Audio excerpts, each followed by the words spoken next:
What is up, entrepreneurs? Welcome to the Video Simplified podcast with me, your host, Diana Gladney. And this podcast is dedicated to you, you busy entrepreneur, you, helping you simplify and create better videos for your business and just really create a deeper connection with your audience using video. So if that's something up your alley, let's jump right into today's message.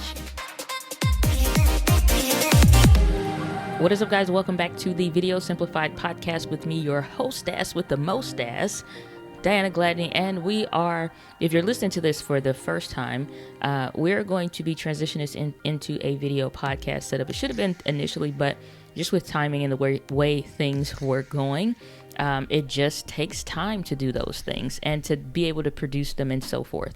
And so if you're watching this on YouTube on Entre Women TV, thanks for being here. And if you are a regular listener to the show, thanks for being here. And if you're a first-time listener to the show, welcome. So we got everybody covered. And so on this episode, I want to talk about the specific camera that really was a camera that just has meant a lot to me. It's a camera that I've used consistently, and it's one that I've more recently kind of quote-unquote retired, but not so much so that I'm really not using it. Honestly, I broke it and I haven't sent it off for repairs, even though it's kind of cheap to do it. It's like maybe $200 or so. It's just like, I don't want to, because I know I'm not really going to use it. And for what I use it for, it still works fine. It's just that it doesn't want to stop recording. And so it's caught the bug that I have, which is just to do videos all the time. And I'm okay with that. I love it anyway. But eventually I'll get it sent off, just I don't know when. However, that's not the point of today's episode. Today's episode is going to be focusing on, is that camera still a good camera in 2020? So I'm recording this a little prematurely. It's not January, it's December, not quite January yet. But we are about 10 or 11 days at the time I'm recording this, about 10 or 11 days from the new year kicking off. And as 2020 progresses, especially around about the summertime, even as we enter the holiday season of 2020, this will still be a very relevant question that people are going to want, people are going to want to ask and just really wonder, is this camera still worth buying? Already, we are seeing incredible deals. A camera that I bought that was like $800 at the time that it dropped, which was the Canon M6, just recently dropped to $299 at the time of recording this video and just doing the podcast. And so that's an insane price, which lets me kind of lean into the idea with the way camera companies tend to, and I don't ever say camera, right? Like I always say camera, like I just forget the A. So just bear with me. I promise I speak English. It's my native language. But like that camera, the Canon M50 is one that I'm thinking based on the way the market moves and the way it shifts, that around about April or so, we may see even before then. So really between March and April, we may see. Honestly, I take that back. I would say between March and August, because at different times of the year, August is when Canon tends to release certain things, and then we'll see some announcements sometimes between March and April. So somewhere between that gap frame, which is quite a few months, but somewhere around about that time frame, either like August which is in the summertime, or somewhere about March or April, we can see Canon and then several other camera companies will start to release cameras. And so in, what was it? It was April 2018, Canon released the Canon M50, and then in July 2018, I had one. And so I found an incredible deal on it. It's still, a year later is an incredible deal, over a year now. I've had this camera for like 17 months. And so looking at a long-term type, not even review of this camera, but just looking at like the, I don't know, I guess my own personal use case with it, so to speak.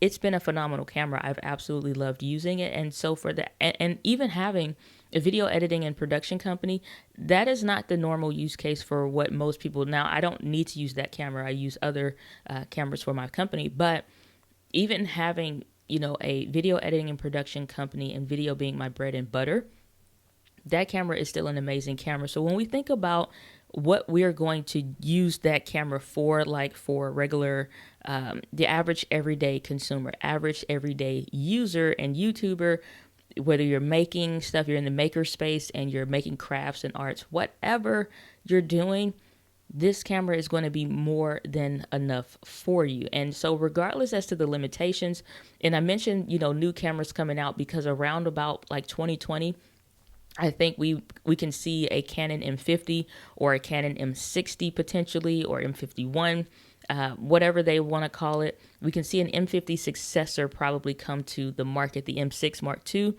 was recently released out of the time sync that they originally released the first one. And so just paying attention to how there usually is an ebb and flow in the camera market for when cameras are released and when they are announced. So we have a couple different shows coming up for the Consumer Electronics Show and National Association of Broadcasters, or NAB, that typically happens around about the beginning of the year. And so sometimes camera manufacturers drop cameras to announce during that time, and they're all kind of finding their own space to do that. But I think in 2020, we can expect a refresh to this model. So what could we expect for that? I'll get into maybe a little bit later. But again, for the context of this episode, with a new camera coming out, if we expected better 4K or whatever in the newer camera, like let's just say they make it almost slightly worse than the M6 Mark II, however they could do that, but it's Canon, so I trust that they could figure it out. All that being said, M6 Mark II probably dropping in price some. You can find great used cameras by then. Next year, 2020. M50, is it still worth it? To that, I give an undeniably confident answer in saying yes, because for the average consumer, for the average person that is buying cameras, that's buying content, that's buying equipment, it doesn't even matter. For a lot of people that were just getting started on YouTube, some of the big YouTubers that are still out there making consistent weekly content or even daily content, for a lot of the channels that you enjoy watching, one of the things that you're not going to see for the most part in the good majority of their videos is what camera that they're using. They will make a video maybe once or twice a year and say, here's the gear that I'm using or the equipment that I'm using, because a lot of people have asked about it. But they're not like consistently necessarily linking that in their description a lot of times. And so when those videos come out, it's really interesting to see they oftentimes are using a $300 and $400 camera that's a DSLR, audio preamps, or the audio that's in the body of the camera. It doesn't sound all of that great, even with additional microphones. You'll kind of hear a little hiss or noise, just kind of like you kind of hear that going on in the audio, and nobody cares. Literally nobody cares. I think we're beyond the point in the consumer market, in the viewer market, in the YouTube space, to where like you can have complete trash video and good audio and people will still watch it, because they kind of still will. But I don't think that that's relevant as we move forward, simply because of one thing, and that is the cell phone industry. Smartphones have completely revolutionized just how we as consumers expect to receive content, how we expect to, what quality we expect to see, and just all of those things. And when we see that a video content that we're trying to just kind of Netflix it and binge it, and if the quality kind of sucks, then I would venture to say most people don't want to continue to watch it. But back in the day, you could. And so some of those still ideals float around. I'm of the opinion that you do need to have a little bit better quality, but it's not because the camera industry has gotten so much better, but because smartphones have gotten so much better. And with that being said, we have to wonder and ask ourselves, with a great smartphone that can do 4K, 120 frames per second and better, the best of the best, super sharp and work great, why can't I just buy regular lights and use that? Or do I really need this $300 to $400, even $500 camera? Whatever that they may be. Another popular one would be like the Panasonic G7. I get emails and stuff, people still asking me about that camera. Cameras are great, and the only thing that should make you want to buy a camera or not is not because it's going to make your quality so much better than a phone, but because you have better options. And so is the Canon M50 going to be worth buying for you? Is just really a honest question for the value that camera is going to be and continue to be. Is it worth it to have a dedicated tool to do a singular job consistently versus your phone? Because a lot of times our phones tend to have a lot of space, or they don't have any space at all. Like, you look at your phone and your friends and your nearest closest friends, and you're like, how many images do they have on their phone? Or how many, you know what I'm saying, thousands of images and clips and videos. Just like, it's insane. So we tend to maybe run out of space on our phone. Or if your phone dies, there goes what you could have been using or was using to create videos with. Whereas if you invest in a camera like the Canon M50, you're guaranteed to have a dedicated tool that you probably aren't going to mess up anytime soon. No chance in you for real dropping it in kind of water. And the typical stuff that we would kind of run into when we're talking about using our phones, because it's not a phone and it's not going to be used as often. You're putting it away, or maybe you have a dedicated space, like I have a dedicated space where I record, and then I'm, going about things that way. So it is something that will last you a little bit longer, but when you compare apples to apples, oranges to oranges, quality-wise for phone versus your camera, I don't think the Canon M50 is the best camera for the features. I think it's the best thing because of reliability, dependability, having a dedicated tool. You have a flip out screen, just like I'm recording this on my A6400, the video portion of it. So if you're listening, you can watch the video side of things. And then two, it's one major factor, two big factors that will improve the quality and the look of your videos more than a camera actually would. And that is the lens. And so if you look at this particular video, you can kind of see the background's a little blurry. And like, I'm really sharp and you can see me well. And then you can see me well because it's well lit. I have a softbox light in front of me, and there's another one going on in the back, which I honestly probably could cut off. Don't need it if I wanted to, but it's not that big of a deal. But at the same time, it's like the lights and the lenses are the most important thing. Let's take the lights out though. The lens options that you get, you're not really going to get a true blurry background of what a lens could do as you could with a phone. But again, for most people, who cares? Because I'm seeing a lot of phones produce a lot of videos and pictures that have a simulated or kind of fake blurry background because of what's called computational photography. And that's just a very fancy way of saying the computer in your phone and the chips and the sensors and all of that are kind of analyzing the photo and all the things in it, including yourself, to say from the ear on back, for example, we can make that blurry, cutting out an outline and doing that kind of stuff in real time. So with the advancements in computational photography and all of that, is it still worth it to buy a real camera? And, like the lens that I'm using right now, the lens costs almost like $400. And so I think it was something like $350 maybe. Or maybe I got it for like $340. I don't remember. But it's somewhere in like the $350 to $400 range. But let's say $350 to be safe.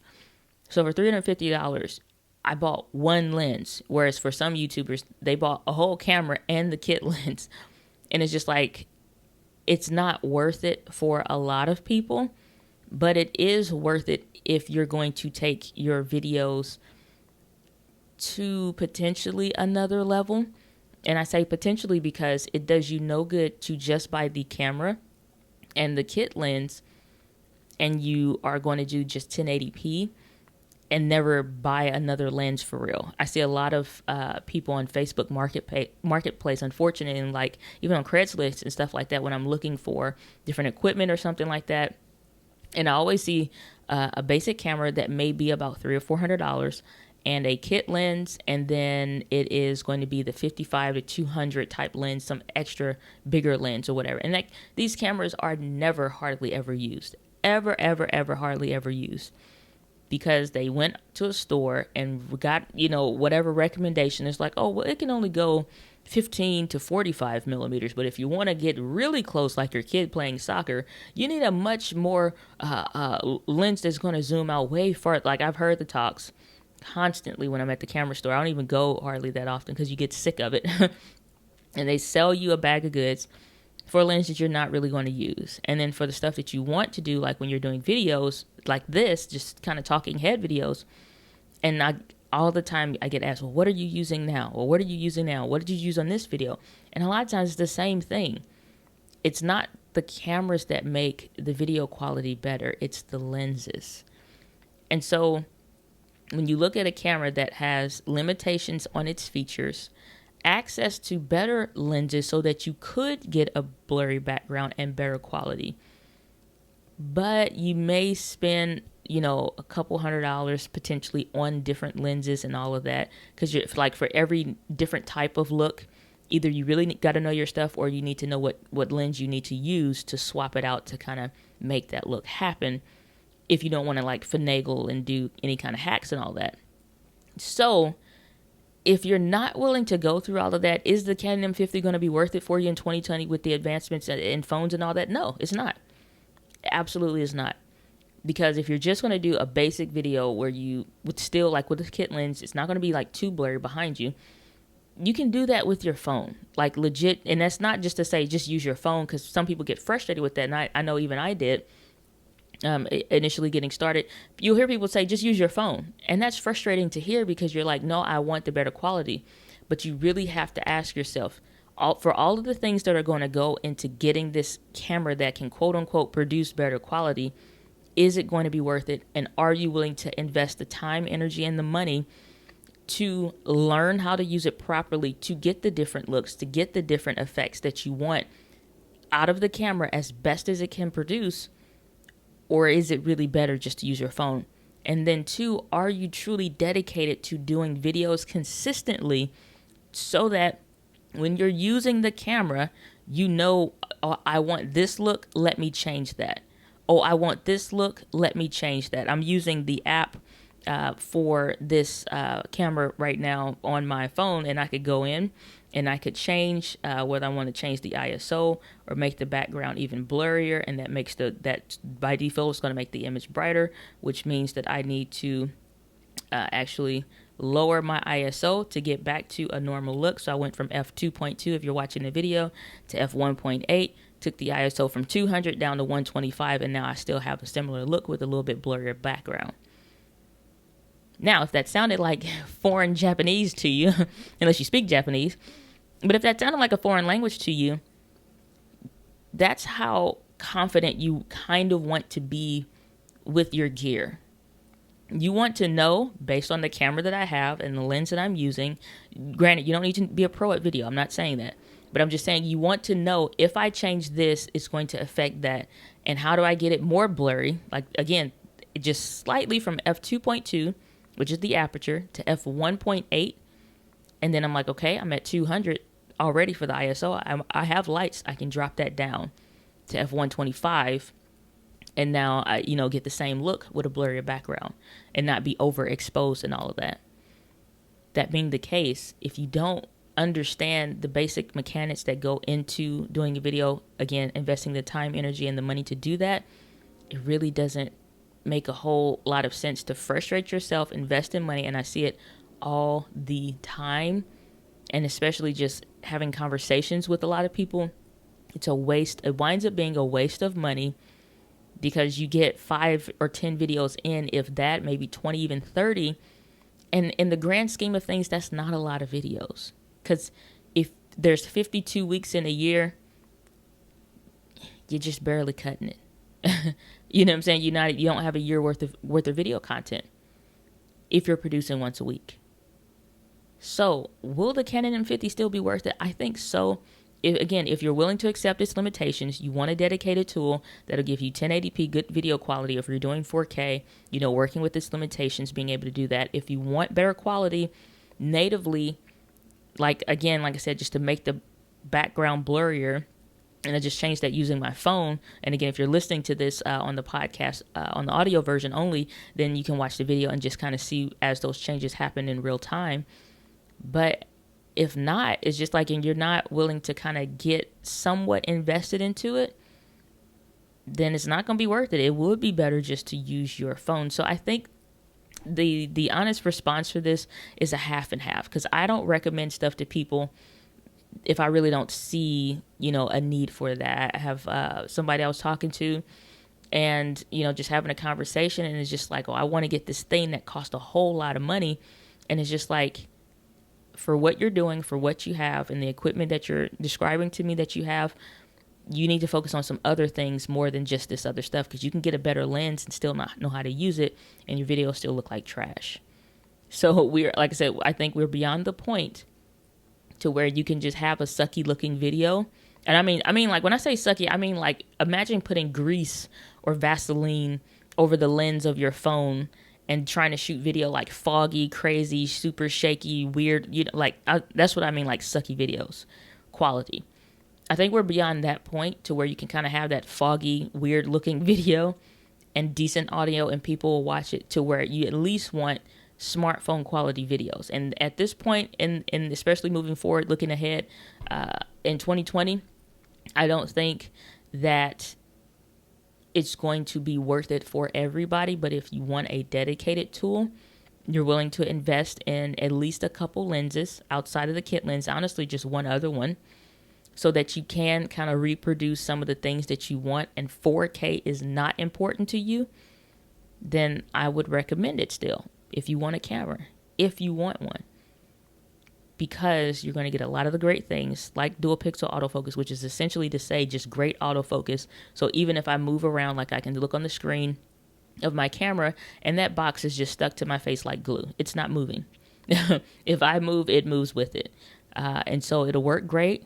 But again, there are some limitations, and I've talked about that before, and probably why it's not a great camera for everybody. But I just think again, this conversation is really more so, is it a good camera comparison to what you would have access to in 2020?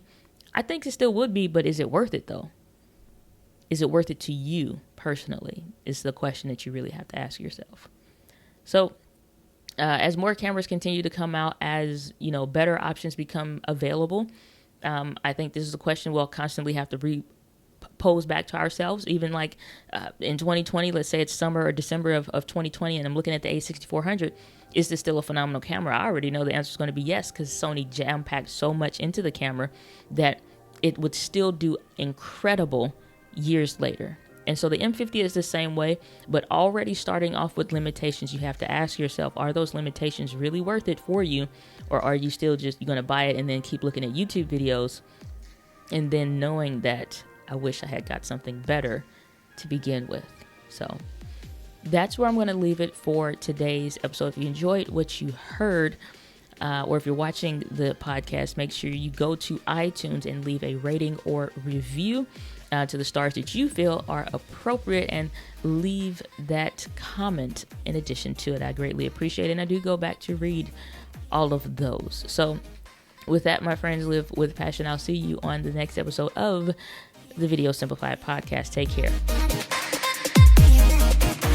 Thanks for checking out today's episode. Hopefully you enjoyed the content that you heard. And if you did, make sure you leave a rating or review in your favorite podcast player. And I do read and check all of those, so it'd be greatly appreciated. But more than that, leave a message. Go to anchor.fm/Diana Gladney and let me know your thoughts. If you want it published, we can do that. If not, I'll listen to it and just hold it close and near and dear to my heart. But otherwise, guys, make sure you subscribe to Entre Women TV if you want more video tips and things like such as. But otherwise, guys, I will see you on the next episode on the Video Simplified podcast. Take care, and as always, live with passion.